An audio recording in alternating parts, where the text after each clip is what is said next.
Okay, sophomores, so for this Digital Friday, if you look on Google Classroom and you go down to here, this is your folded module collage. Let's go to view instructions. So today you will play with the scale of one of your folded modules in Photoshop. First, reimagine your model at one of the following scales. You pick which one. It can be the size of a skyscraper, the size of a treehouse, or the size of a handbag. So we're thinking about something that's super big or something that's more like wearable scale much smaller. Then you're going to create a collage image in Photoshop communicating that vision to others. You need to think about when I collage in this model, what are the other things I can add into my image that help people understand what size it is. To start out with, you're going to take a photo. So you're going to photograph your folded module. Think about the perspective you're taking it in so it feels like the structure you want to represent. So for example, if it's a building, I probably want to get it like nice and close, low down, looking up at the building. If it's a handbag, maybe I want the picture exactly from the side. Think about what makes sense. Then you're going to upload the photo to your architecture Google Drive folder. So that's where I'm going to start demonstrating. So you should all have, if you go to your drive, so right, you go up to these little squares, go to your drive. If you go to shared with me, and then if you change the type to folders, there should be, everyone should have an architecture folder. I do not because I'm not a student in my class, but you should have an architecture folder with your name on it. That is where you are uploading your work. Um, is this my folder? That's not my folder.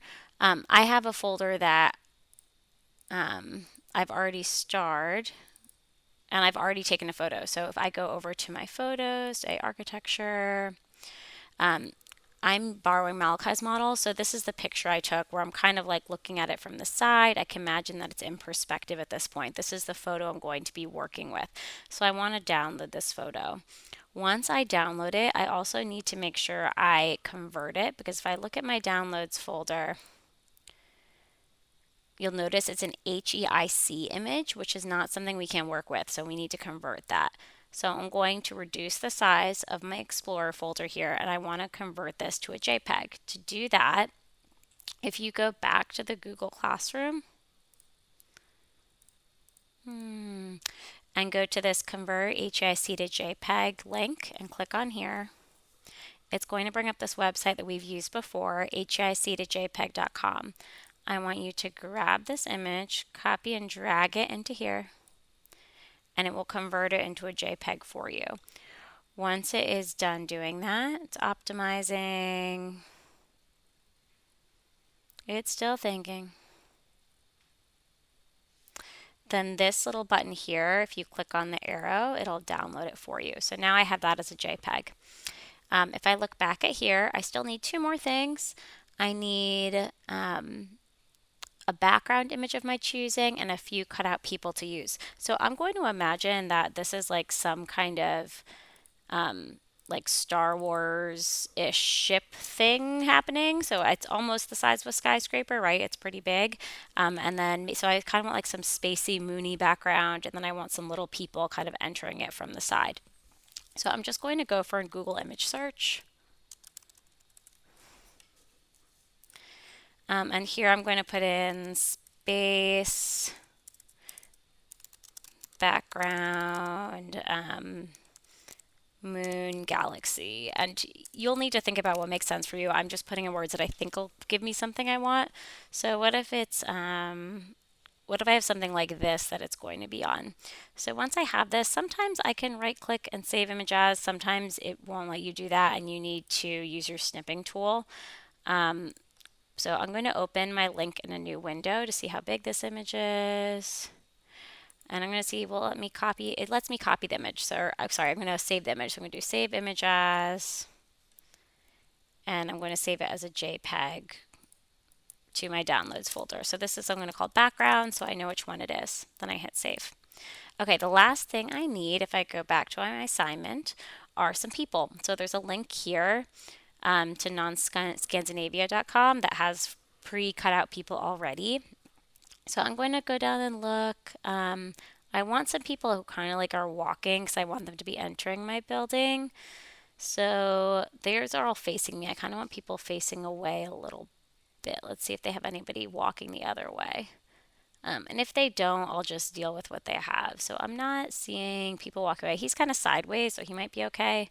So I just right click, save image as, and he should be a PNG, which is good. I'm going to call this person one.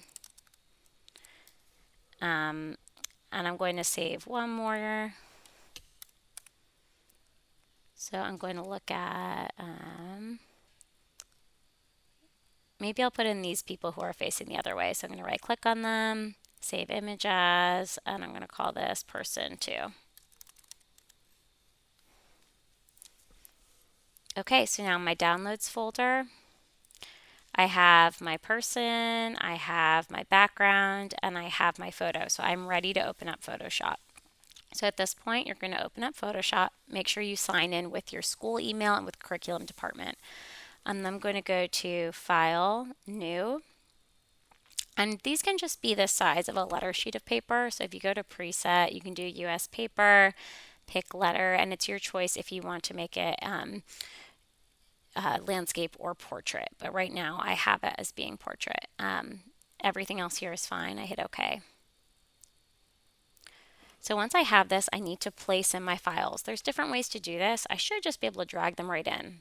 So first I'm going to click and drag in my background. And I'm going to resize it here so it fills up my whole page. So I can hold shift to kind of keep that view the same. So I'm making it fill up my whole page. Maybe I want this off to one side like that. And then I hit enter to place it. Next, I'm going to place in my building. So I'm going to come over here, click and drag this on. And here it is. I'm going to hit enter. So this one needs to be masked before I can use it.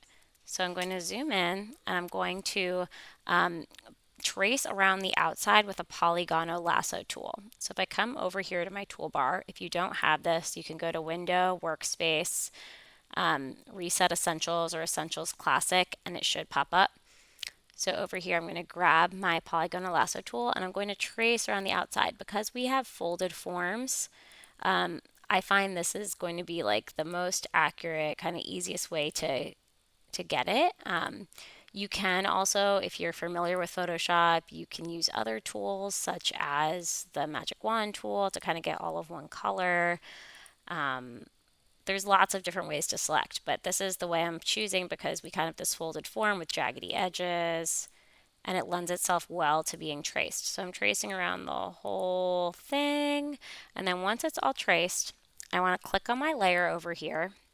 And then down at the bottom, there's a white square with a black circle in it. That's my mask tool. I want to click Add Layer Mask, and it's going to cut it out for me. So at this point, I can click on my layer, so I can click on here and move it. I'm going to zoom out a little bit, and I want to make it place it on here so it feels like it fits in. I think it wants to be the other way, so I'm going to click on Image, Adjustments. Oops, sorry. Can I not do adjustments? It's Control T. Maybe it's Edit. Okay, so Edit, Transform, and then I want to do Free Transform or Control T. So once I have that up, I'm going to flop it this way. So I can just kind of drag that around and then I can make this a little bigger this way. I want to stretch it out this way a tiny bit. And then I'm going to make the whole thing bigger so it really feels like it's kind of like living on the moon here.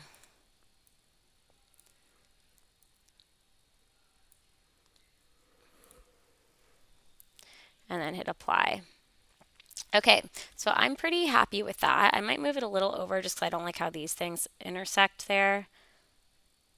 Maybe I'll make it a tiny bit smaller. So Control T, I can make it a little bit smaller so it feels like it's sitting there, hit enter. Okay, and now I want to add in my people. So I'm going to go back over to my Windows Explorer. I can either drag them in. The other way to do this is go to File, Place, and then if you go to your Downloads folder, you can place them in that way and just click on Place. So they should already have the background cut out. If you do that, you can drag this to put them in. So I'm going to show this guy getting in. Let's say he wants to be about So I imagine that this thing is like really big. So this is telling me that like that's like a hallway he can walk into, right? Like that is really, really giant there. So I'm gonna put him in, hit enter. And then I'm going to put one more person on. So I'm going to go back to my Explorer window. I'll do it the other way this time, where I just drag these people in, and then I can resize them.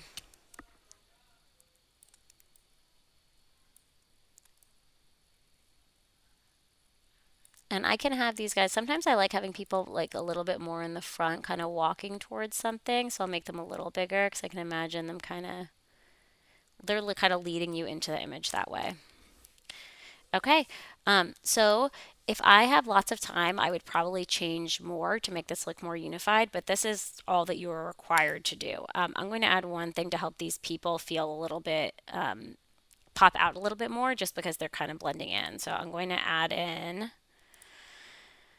a solid color, and I can play with what solid color this is. We're going to put this on overlay, and then I'm going to bring down the opacity of this just to kind of help those people stand out a little more. And maybe this wants to be more of like a blue.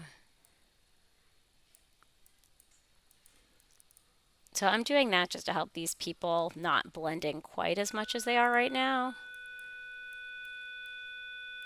Okay, so I'm happy enough with that. So once I have this image that's describing this kind of as like this giant building, I'm going to go to File, Save, and I'm going to save this